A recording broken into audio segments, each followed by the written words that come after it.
You know, some geopolitical problems, they just feel completely unsolvable, right? Like they're set in stone. But what if the real problem isn't the situation itself, but the way we've been taught to even look at it?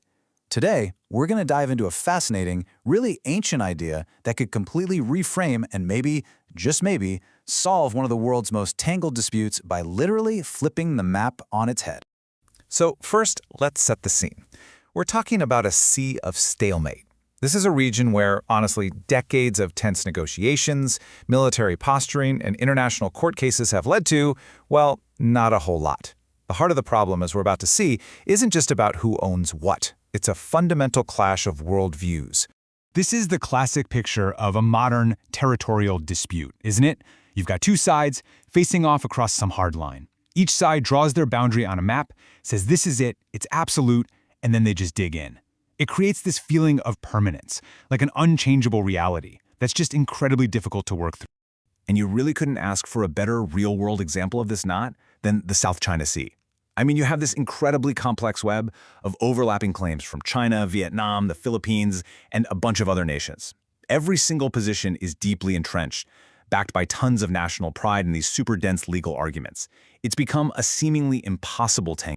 Okay, so what's really at the root of this stalemate? Why is everyone so stuck? Well, it really comes down to a very specific and, frankly, a very dominant way of seeing the world. A world that is defined by these hard, unmoving lines on a map.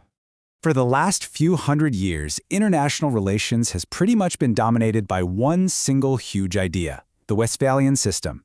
The easiest way to think of it is as a model that carves the whole world up into these neat, separate boxes with really rigid borders. And in this system, security is all seen through this binary, us versus them lens. You're either an ally or you're an adversary. There's not a lot of gray area.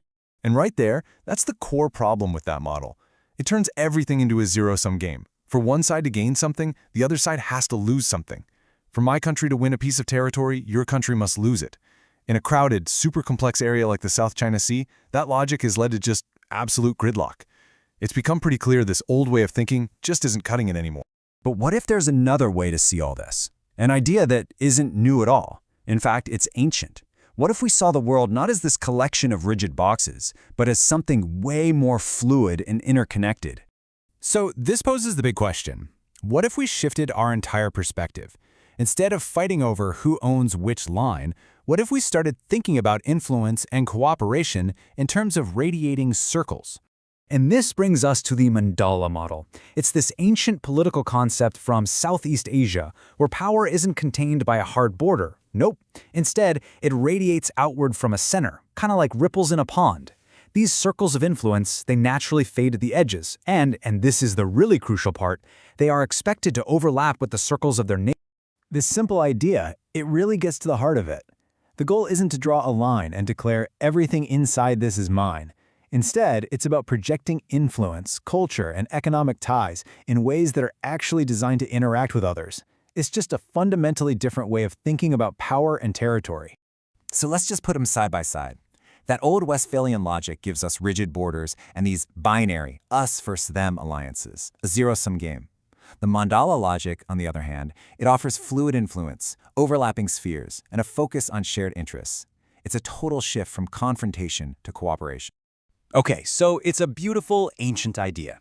But the big question is, how do you actually apply it to a modern, high-stakes conflict? How does this cool theory become a practical plan? This is the big strategic pivot. The Mandala approach basically says, let's stop trying to answer the impossible question of who owns this rock, and instead, let's ask a new question, what can we do here together? The goal is to create these functional spheres of cooperation right in the middle of all the disputed areas. So here's the four-step plan. Step 1, and this is the big one, everyone agrees to just set aside their ultimate sovereignty claims for now. Step 2, you create shared zones, joint development zones for things like oil and gas, and marine peace parks for the environment. Step 3, you form a joint committee with all the parties to manage these new zones. And finally, Step 4, you actually start cooperating on the practical stuff, managing fish stocks, protecting coral reefs, maybe even sharing revenue. Now this quote right here, this is the secret sauce. This is what makes the whole thing possible. Participation does not prejudice final territorial claims. This is the diplomatic off-ramp. It allows every nation's leader to join this cooperative plan without looking like they're backing down, without giving up their country's long-term claims. It's a way to save face, which is absolutely critical to get everybody to the table in the first place. So what's the end game here? If this model were actually successful, what would this contested region look and feel like? What's the ultimate vision? But the benefits are pretty huge. First, as we just saw, it cleverly respects everyone's legal position. Nobody has to back down. Second, it lines up everyone's economic interests. I mean, why fight over resources when you can share the profits? And third, it shifts the focus away from these static defensive borders to what a sea is actually for, the dynamic flow of trade, of ecology, of connectivity. And this really captures the grand vision, doesn't it? It's a move from conflict to connectivity. The goal is to take a body of water that's currently defined by warships and angry protests and transform it into a shared space that connects nations, protects a vital ecosystem, and brings stability to the whole region. It's a really powerful, optimistic vision. So, we'll leave you with this. The Mandala model, it offers a really creative path forward for the South China Sea by borrowing an idea from the past. But its core logic, prioritizing function over form, cooperation over conflict, it raises a much bigger question. If we can rethink something as fundamental as a border at sea, what other seemingly permanent lines in our world could be redrawn, not with an eraser, but simply with a change in how we look at